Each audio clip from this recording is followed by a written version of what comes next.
Ladies and gentlemen, you are officially a part of Leadership for Queens in King's Connection 2016. This weekend will empower, uplift, and motivate you for your reign. Are you ready to join the rich history before you? I started the conference in 2002. Was working at Tennessee State University, and I had been the queen in 1992-93, and I didn't quite have an advisor, and I had seen other queens with advisors, and I so desperately wanted more instruction when I was queen. It was like being thrown into a whirlwind, and then you have to go and you have to perform these duties.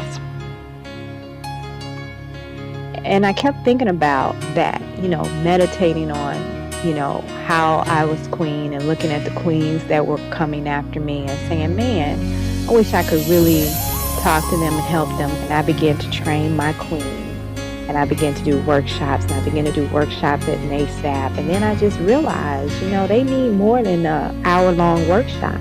They need a whole, conference. The conference was official, and Tennessee State University supported it. So on that Saturday, we went to Tennessee State University, and the president supported it. And I did it in Nashville for 3 years. And then Anthony Jones started working on a King's Conference. And I told Anthony I thought that we should think about collaborating. So, it's always good when you have friends, when you have those in your life who inspire you.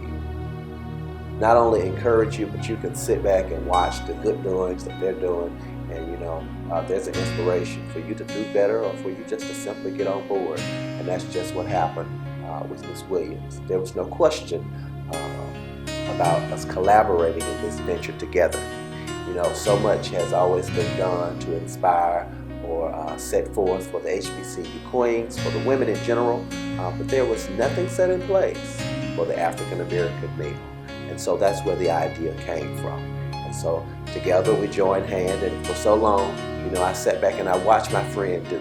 And so again, together we joined hands, and here we are 15 years later.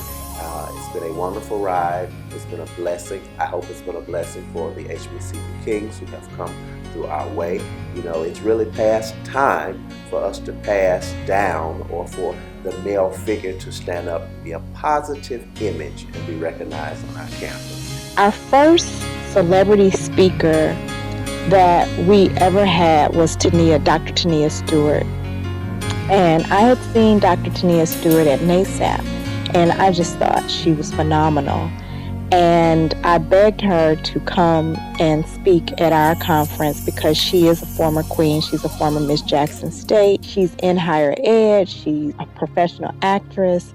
So I thought that she would be the perfect person. And ironically, Dr. Tania Stewart has opened up the conference more times than any other speaker. Other longtime speakers who've been with us since our inception, like Denise Marcia, our etiquette coach, Tony Forte, who serves as a speaker and a sponsor, has been with us since day one. I mean, Tony had barely graduated from Tennessee State University. He's a former Mr. Tennessee State University. So we've had a long time loyal commitment of trainers and speakers. My mom has closed the conference, has been the closing speaker of the conference since day one. My sister has been a trainer for the attendants and the class kings and queens since day one. So I think a lot of people don't realize that we've had a very loyal group of people working. Everybody that we work with are volunteers. Most of the people that we work with were kings and queens. And so it's just really an honor to be able to still exist.